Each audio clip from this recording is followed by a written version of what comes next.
January 29th, 1945. Holzheim, Belgium. First Sergeant Leonard Funk walks around a stone house and freezes. He's staring at 90 German soldiers, all of them armed, all of them pointed at him. A German SS officer lunges forward and shoves a machine pistol into Funk's stomach. The officer screams at him to surrender. The math is simple. Funk is 5 feet 5 inches tall. He weighs 140 pounds. He's one man facing 90 enemies in a frozen courtyard with nowhere to run. The officer's finger tightens on the trigger. Funk starts laughing, not a nervous chuckle, a deep, genuine laugh that echoes off the frozen walls. The German officer's face turns red. He screams louder. Funk laughs harder. The more the officer shouts in German, the less Funk understands and the more absurd the situation becomes. Every German soldier in that courtyard watches the tiny American sergeant doubled over with laughter while staring down death. They think he's insane. They're watching a man who should be begging for his life treating his own execution like a joke. In 60 seconds, 21 of them will be dead. But Leonard Alfred Funk is about to violate every statistical probability of survival because in the next minute he'll empty a 30-round magazine into point-blank range, rally 4 captured Americans while outnumbered 90-5, and recapture an entire German force that was seconds away from attacking his company from behind. He'll do this because he made a calculation 3 weeks earlier, after hearing about 84 American prisoners executed at Malmedy, that dying while fighting beats dying on your knees, and because Leonard Funk has been making impossible decisions since he was a small boy caring for his younger brother after his mother died, learning early that sometimes you're the only one who can fix things, so you fix them. Leonard Alfred Funk Jr., born August 27, 1916, in Braddock Township, Pennsylvania. When his mother died during his childhood, he became his brother's keeper. He learned responsibility before most kids learn to tie their shoes. That's the kind of person who grows up understanding that some situations don't have backup plans. You either act or you die. Funk learned to act. But to understand how a 140-pound clerk became the most decorated American paratrooper of World War II, you need to know what made him different from everyone else who froze when the odds turned impossible. June 1941, Wilkinsburg, Pennsylvania. Leonard Funk opens his draft notice. He's 24 years old, working as a store clerk, watching the world slide toward war. He reports to basic training and volunteers for something most men actively avoid: paratrooper school. Jumping out of perfectly functional aircraft into enemy territory doesn't appeal to rational people. Funk isn't chasing glory, he's chasing the elite unit, the extra pay, the challenge. He earns his wings and gets assigned to Company C, 1st Battalion, 508th Parachute Infantry Regiment. By June 1944, he's a first sergeant stationed in England, commanding men who've never seen combat. Neither has he. That's about to change in spectacular fashion. June 6, 1944. 200 hours. Somewhere over Normandy, France. Funk sits in the door of a C-47 Dakota watching tracers slice through darkness. The jump goes wrong immediately. His unit scatters across the French countryside, landing nearly 40 miles inland from their drop zone. Funk hits the ground hard, sprains his ankle, and realizes he's surrounded by enemies with no idea where friendly lines are. A rational person would hide and wait for rescue. Funk gathers 18 scattered paratroopers, puts himself on point despite the ankle, and leads them on a 20-mile march through German-occupied territory. For 10 days he scouts ahead, directs movements, keeps every single man alive. They infiltrate through the German main line of resistance and rejoin Allied forces. His commander looks at the roster. 18 men went in, 18 came back, not one casualty. Funk gets a Silver Star and a Bronze Star. His men start calling him Napoleon because the 5'5" sergeant leads from the front like he's commanding armies. He shrugs it off, just did what needed doing. September 17, 1944, Holland, Operation Market Garden. Funk jumps into what historians will call a bridge too far. His company secures its objective, and Funk notices something wrong. 3 German 20mm anti-aircraft guns are shredding American gliders trying to land. Hundreds of paratroopers descending in slow-moving targets while Germans pick them off. Funk doesn't wait for orders. He grabs 2 men and attacks a fully crewed German gun battery with a 3-man patrol. The math is suicidal. 3 Americans against 3 gun crews plus security elements. Funk leads the assault anyway. They overrun the German positions, kill 20 enemy soldiers, and silence all 3 guns before more gliders arrive. The sky fills with American troops who have no idea a 140-pound sergeant just saved their lives. Funk receives the Distinguished Service Cross, the second highest award for valor. His citation mentions overwhelming enemy superiority in both numbers and firepower. Funk's response: he saw a problem, he fixed it, that's the job. December 1944, the Ardennes Forest. The Germans launched their last major offensive, the Battle of the Bulge. Funk's company gets thrown into the breach to stop the German breakout. They're told to hold, but holding isn't enough. Funk volunteers for everything dangerous. He leads patrols through snow-covered forests. He scouts German positions. He earns his first Purple Heart when shrapnel tears through his leg. He gets patched up and goes back out. Then a second Purple Heart when he's hit again. Each time he returns to the line, his men start to believe their first sergeant is either invincible or completely insane. Funk isn't either. He's just doing math differently than everyone else. Most men calculate survival odds and choose caution. Funk calculates mission success and accepts the risk. It's a subtle distinction that makes all the difference when the impossible becomes necessary. January 29, 1945. Morning, Holzheim, Belgium. The company executive officer becomes a casualty. Funk immediately takes command, which means leading the assault instead of managing logistics. The plan calls for infantrymen, but Funk can't gather enough. He looks at the company headquarters, clerks, typists, administrative personnel, men who join the army to avoid combat. Funk recruits them anyway. He forms a makeshift platoon of 30 office workers and leads them through waist-deep snow toward a German strongpoint. Artillery shells explode around them. Machine gun fire kicks up snow. The clerks follow Funk because he's walking point through the killing zone like he's taking a morning stroll. They assault 15 German-occupied houses, clear each one methodically, and capture 30 prisoners without losing a single man. Another unit captures 50 more Germans. Funk orders both groups corralled in a courtyard behind one of the houses and leaves 4 men to guard 80 prisoners. He returns to the fight because the town isn't clear yet. That decision, walking away from secured prisoners to keep attacking, will matter very soon. By January 29, 1945, Leonard Funk had earned 4 major decorations, survived 2 wounds, and established a pattern his men recognized immediately. When situations turned impossible, Funk stopped calculating odds and started calculating solutions. But nothing would compare to what happened next. 1,400 hours, that frozen courtyard. This is how he did it. The firefight in Holzheim intensifies through the afternoon. Funk's makeshift platoon keeps pushing house to house, but they're running into heavier resistance than expected. He needs more men. He also needs to check on those 80 German prisoners corralled behind the stone house. The 4-man guard should have things under control, but something nags at him. Maybe it's the white camouflage capes he's seen Germans wearing, identical to American winter gear. Maybe it's battlefield instinct after 8 months of combat. He tells another soldier to come with him and walks back toward the prisoner holding area. What Funk doesn't know, a German patrol wearing those white capes approached the courtyard an hour ago. The 4 American guards saw white capes and assumed friendlies. By the time they realized their mistake, German weapons were pointed at their heads. The patrol freed all 80 prisoners and rearmed them with weapons they'd hidden.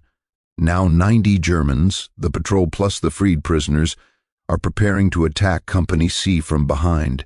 The Americans pushing through Holzheim have no idea they're about to get hit from their rear by a force that should be secured. Funk rounds the corner of the stone house and walks straight into the middle of them. 90 German soldiers, all armed, all turning toward him. His Thompson submachine gun hangs from his shoulder by its sling. The weapon is loaded with a 30-round magazine, but it's pointing at the ground. He's 2 steps into the courtyard before his brain processes what his eyes are seeing. The SS officer moves fast. He lunges forward and jams a machine pistol into Funk's gut. He screams in German, "Amerikanischer, Ergeben," surrender. The officer's face is inches from Funk's. The machine pistol's barrel digs into Funk's stomach. The officer keeps screaming. Every German soldier in the courtyard watches. The 4 captured Americans, disarmed and surrounded, watch in horror as their first sergeant walks into his own execution. Funk makes a calculation. He's heard the stories from Malmedy 3 weeks ago. 84 American prisoners lined up and machine-gunned by SS troops, bodies left in the snow.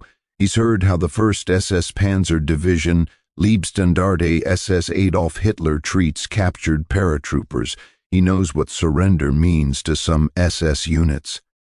He does the math, die on your knees or die fighting. Either way you're dead. But one way takes enemies with you. One way maybe saves the men in Company C who don't know 90 Germans are about to hit them from behind. The SS officer screams louder. Funk doesn't speak German. He has no idea what the officer is saying. The absurdity of the situation hits him. The officer's face getting redder, the shouting getting more frantic. 90 Germans watching one tiny American sergeant who should be terrified. And Funk, maybe from stress, maybe as a ruse to buy seconds, maybe because the situation is genuinely absurd, starts to laugh. The laugh comes from deep in Funk's chest. A real laugh, the kind that makes your shoulders shake. The SS officer's eyes go wide. He screams something else in German, spittle flying from his mouth. Funk laughs harder. The more the officer screams, the less Funk understands, and the funnier the whole thing becomes. It's a bizarre moment frozen in time. An SS officer turning purple with rage while a condemned American sergeant laughs in his face. The officer shakes the machine pistol, emphasizing his authority. Funk nods slowly, still chuckling. He reaches for his Thompson, beginning to unsling it from his shoulder. His movements are casual, almost lazy. He's showing compliance. The universal gesture of surrender, I'm disarming myself. The officer watches the Thompson come off Funk's shoulder, the barrel's pointing down. Funk's hands are on the weapon, but not threatening. The officer relaxes slightly. The other Germans relax slightly. They're watching a defeated enemy prepare to hand over his weapon. Funk's right hand drops to the Thompson's pistol grip. His finger curls around the trigger. His left hand steadies the barrel. The movements flow together in less than a second. The Thompson's muzzle comes up in one fluid arc from Funk's shoulder to level with the SS officer's chest. Funk pulls the trigger and doesn't stop. The Thompson fires at 700 rounds per minute, which means each round is 0, 8 seconds apart. At point-blank range, the officer's machine pistol is still pressed against Funk's stomach. The first rounds tear through the officer's torso before his brain can process what's happening. The Thompson's recoil is vicious at this range, but Funk's been firing this weapon for 3 years. He knows its kick. He rides the recoil up and left, stitching rounds through the officer and into the Germans standing immediately behind him. The sound is deafening in the enclosed courtyard. The .45 caliber rounds from a Thompson are subsonic, but the muzzle blast is enormous. Stone walls amplify everything. Germans dive for cover, but there's no cover in the packed courtyard. Funk empties the entire 30-round magazine in just over 2 seconds. The Thompson clicks empty. Smoke pours from the barrel. Brass casings litter the ground at Funk's feet. The SS officer crumples, dead before he hits the frozen ground. Funk drops the empty magazine. His hands move automatically through a drill he's performed thousands of times on training ranges. Fresh magazine from his belt pouch, slide it into the weapon, seat it firmly, rack the bolt, weapon live, total reload time 3 seconds. but 3 seconds is an eternity in a gunfight at this range. The Germans recover from shock. Weapons come up, machine pistols, rifles, whatever they grabbed when they were freed. They start firing. Rounds crack past Funk's head. One tugs at his jacket. Another kicks up frozen dirt at his feet. He's standing in the open with 89 armed Germans shooting at him from every direction. The 4 captured Americans are still there, disarmed, scattered among the Germans. Funk does something that defies every survival instinct. Instead of taking cover, he starts screaming, not in fear, in rage. Grab their weapons, fight, get their guns. He's bellowing at the 4 Americans while firing the Thompson at every German target he can see. He's trying to do 3 things simultaneously: suppress 89 enemies, direct 4 unarmed Americans, and survive long enough for either task to work. One captured American, nobody recorded his name, dives for a dropped rifle. He comes up shooting. Another grabs a machine pistol from a dead German. A third finds a weapon. A fourth.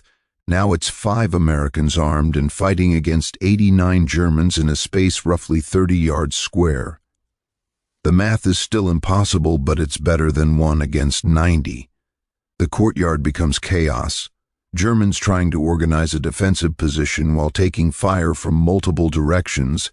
Americans firing at anything that moves, smoke filling the air from dozens of weapons. The sound is continuous, no individual shots, just one long rolling thunder of gunfire bouncing off stone walls. Funk burns through his second magazine, reloads again. He's operating on pure training now, no conscious thought. Identify target, shoot target, move, identify next target. A German soldier rises from cover 10 feet away, rifle aimed at Funk's chest. Funk pivots and fires a 3-round burst. The German drops. Another appears from behind a corner.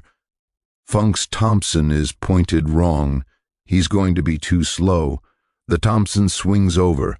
The German fires first, but his round goes high. Funk's rounds don't. Target down, move, reload, keep moving. The Germans are trying to escape. They realize the attack from behind is blown. They realize they're trapped in a courtyard with 5 Americans who chose death over surrender. Some Germans try to climb walls. Some try to rush the courtyard entrance. Some try to fight.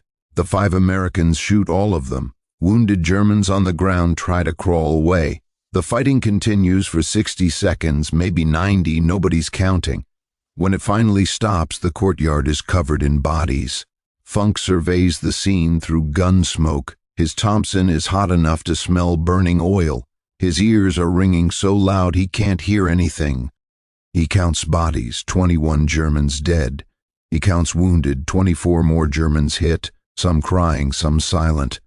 The rest, roughly 45 Germans, are on the ground with hands visible, surrendering for real this time. The 4 captured Americans are alive. Funk is alive. He's got blood on his jacket, but it's not his.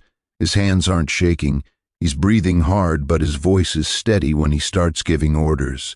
Company C arrives at the courtyard 5 minutes later, drawn by the gunfire. They find Funk organizing the prisoners again, this time with every available weapon pointed at them. The company commander looks at 21 dead Germans, 24 wounded, 45 recaptured, and 5 Americans standing in the middle of it. He looks at Funk.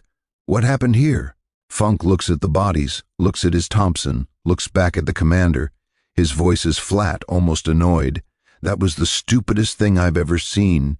He's not talking about the Germans, he's talking about himself, walking into that courtyard without checking first, putting himself in a position where the only option was the insane option. The commander stares at him. Funk shrugs. But we got them back. The word spreads through Company C within the hour. First Sergeant Funk walked into 90 Germans, laughed in their faces, and killed 21 of them with a Thompson while outnumbered 18-1. The story grows slightly with each telling, but the core facts remain impossible and true. Headquarters investigates because the numbers seem fabricated. They interview the 4 Americans, they count bodies, they verify everything. The numbers hold, it happened exactly as reported. Funk goes back to work. There's still a town to clear. The war doesn't stop because one first sergeant had a bad afternoon. By nightfall, Holzheim is secured. The German counterattack that would have hit Company C from behind never happens because the force meant to execute it is dead, wounded, or recaptured. Funk writes nothing about it in letters home. He mentions to another sergeant that he's never surrendering to SS troops. The conversation lasts 30 seconds. Then he moves to the next objective. Within days, every unit in the 82nd Airborne knows the story. The laughing paratrooper. The first sergeant who emptied a Thompson into an SS officer while outnumbered 90-1 and walked away.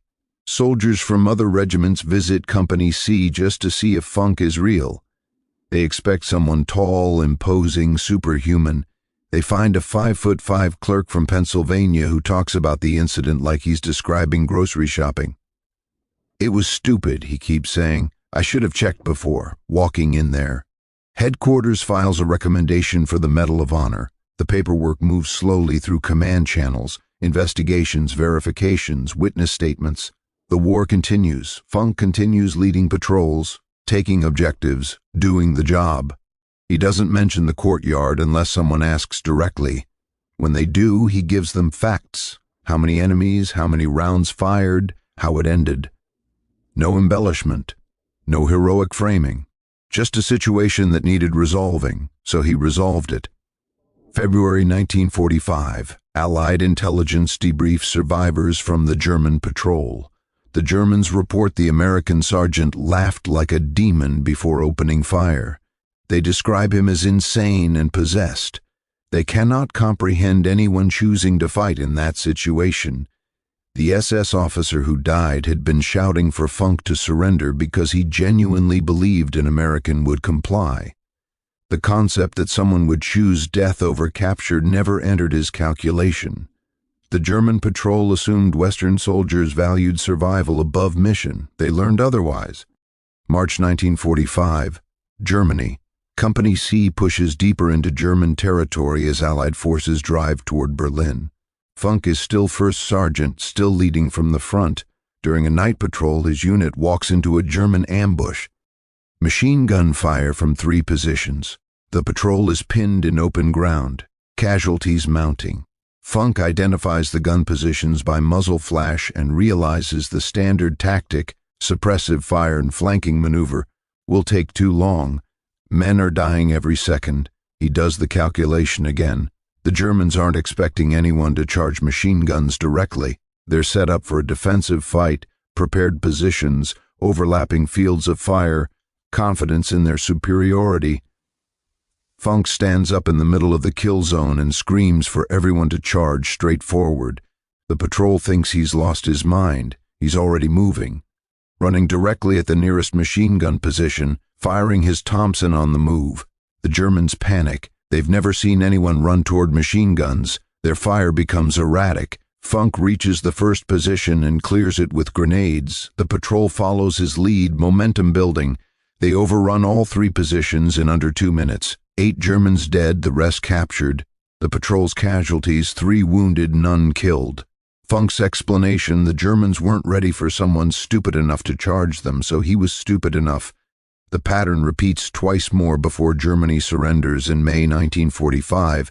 Impossible situations where Funk chooses the option nobody expects because the expected options guarantee failure. Each time he survives, each time his men survive, each time commanders shake their heads and file more paperwork. This wasn't luck. This wasn't one moment of heroism. This was Leonard Funk's character. The same person who cared for his brother as a child, who led 18 men through enemy lines on a sprained ankle, who saw problems and fixed them regardless of personal cost. September 5, 1945, the White House. Washington, D.C. President Harry Truman pins the Medal of Honor on First Sergeant Leonard Alfred Funk Jr. The citation reads portions of what happened in Holzheim, but can't capture the absurdity. Truman shakes Funk's hand. Photographers take pictures. Funk stands at attention in his dress uniform, looking uncomfortable. The ceremony ends. Funk returns to his unit. He receives his discharge from the Army in June 1945 and goes home to Pennsylvania. He doesn't capitalize on fame, no speaking tours, no book deals, no attempts to leverage the Medal of Honor into celebrity. Funk gets a job with the Veterans Administration in Pittsburgh and works there for 27 years. He helps other veterans navigate benefits, claims, medical care, office work, bureaucracy. The same kind of job he had before the war. His co-workers know he's a Medal of Honor recipient because there's a photograph on the wall. They don't know the details unless they ask.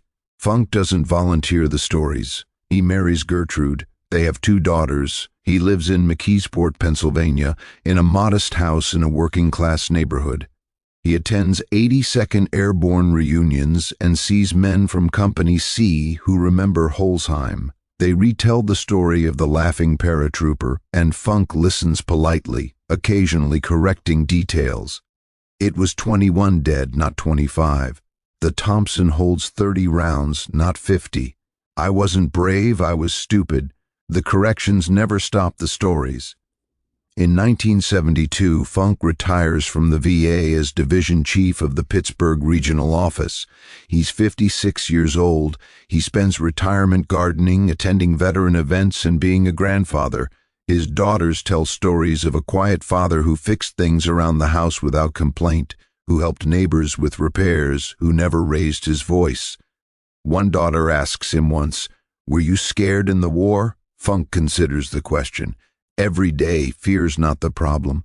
What you do with fear, that's what matters. November 20th, 1992, McKeesport, Pennsylvania.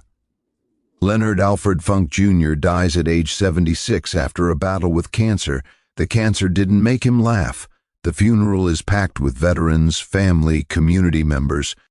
The 82nd Airborne sends representatives. The Western Pennsylvania chapter of the 82nd Airborne Division Association is named after him, though Funk never asked for that honor. November 27th, 1992. Arlington National Cemetery, Virginia. Section 35, Grave 2373-4. They bury First Sergeant Leonard Alfred Funk Jr. with full military honors. His headstone lists his rank, his unit, his Medal of Honor. It doesn't mention he was 5'5". Doesn't mention he laughed at death. Doesn't mention 21 Germans dead in 60 seconds. The stone is standard issue, identical to thousands of others at Arlington. An anonymous soldier at the burial tells a reporter, "My name is not important. What is important is the final goodbye to a man who loved soldiers, privates, NCOs, and yes, even officers. He loved people. He treated every soldier from private on up as if they were a 4-star general." The Medal of Honor citation is preserved in military archives. The official after-action reports document Holzheim. The 508th Parachute Infantry Regiment's war diary records Funk's actions, but the paperwork can't capture why a 140-pound man chose laughter over surrender, or why 5 Americans fought 90 Germans in a frozen courtyard, or why those impossible decisions worked. Some stories don't fit on headstones. There are 2 ways to tell Leonard Funk's story. The legend version, a superhuman warrior who couldn't be killed, who laughed at death, who single-handedly defeated impossible odds through raw courage. The documented record, a small-town clerk who volunteered for the hardest job, who made calculated decisions under pressure, who trained so thoroughly that muscle memory took over when conscious thought failed. Both are true, both are remarkable, but here's what matters. Leonard Funk faced dozens of decisions where the rational choice was one thing and the necessary choice was another. On June 6, 1944, rational choice, hide with a sprained ankle until rescue arrives. Necessary choice, gather 18 men and walk through enemy lines. September 1944, rational choice, wait for orders about the anti-aircraft guns. Necessary choice, attack with 2 men. January 29, 1945, rational choice, surrender to 90 Germans and hope for mercy. Necessary choice, empty the Thompson and accept what comes next. The pattern isn't about fearlessness. Funk admitted he was scared every day. The pattern is about calculation. Most people calculate personal survival odds and optimize for that. Funk calculated mission success odds and optimized for that. Sometimes the mission was getting 18 men home. Sometimes it was silencing guns before more men died. Sometimes it was preventing 90 Germans from attacking Company C from behind. The mission changed, but the calculation stayed consistent. What needs doing? What's my probability of doing it? If the probability is low but the alternative is worse, then do it anyway. Here's the second situation that proves the pattern: those night patrols in March 1945. Walking into ambushes, charging machine guns, making decisions that sound insane when spoken aloud but work because nobody expects insanity. Funk wasn't insane. He was doing math nobody else was doing. He calculated that machine gunners in prepared positions expect defenders to take cover. They don't expect defenders to charge. Therefore, charging creates confusion. Confusion creates opportunity. Opportunity creates survival. The distillation is simple. Leonard Funk repeatedly chose action over paralysis, mission over self, and calculated risk over guaranteed failure. That's not superhuman. That's training meeting character meeting necessity. The training taught him how to reload a Thompson in 3 seconds. The character, formed when his mother died and he became his brother's keeper, taught him that sometimes you're alone and the problem is yours to solve. The necessity was combat in 1944, when problems came at you whether you were ready or not. The story isn't about being unafraid. It's about acting despite fear. It's not about being physically imposing. Funk was 5'5" and 140 pounds. It's about making your size irrelevant through training and decision-making. It's not about seeking glory. Funk spent 27 years filing paperwork for other veterans. It's about doing what needs doing, then returning to normal life because that's what normal people do after abnormal circumstances end. Funk's defining question, spoken to his daughter decades after the war: fear's not the problem. What you do with fear, that's what matters. He spent 10 months in combat doing things that terrified him. He spent 47 years after the war being a husband, father, bureaucrat, and neighbor. Both versions of Leonard Funk are equally real. The paratrooper who laughed at death and the clerk who processed VA claims are the same person making the same calculation. What needs doing right now? Some things you never stop being. Leonard Funk never stopped being the person who saw his mother die and learned to care for his brother. Never stopped being the person who calculated necessary over safe. Never stopped being first sergeant of Company C, even when he was wearing a suit in a VA office. The courtyard at Holzheim wasn't where Leonard Funk became that person. It was where that person, already formed by childhood responsibility and military training, made the calculation he'd been making his entire life. The problem needs solving, so solve it. Then move to the next problem. The laughter was just Funk recognizing the absurdity of calculating odds when the outcome is already decided. You fix it or you die. Either way, fear doesn't change the equation. What you do with fear, that's what matters.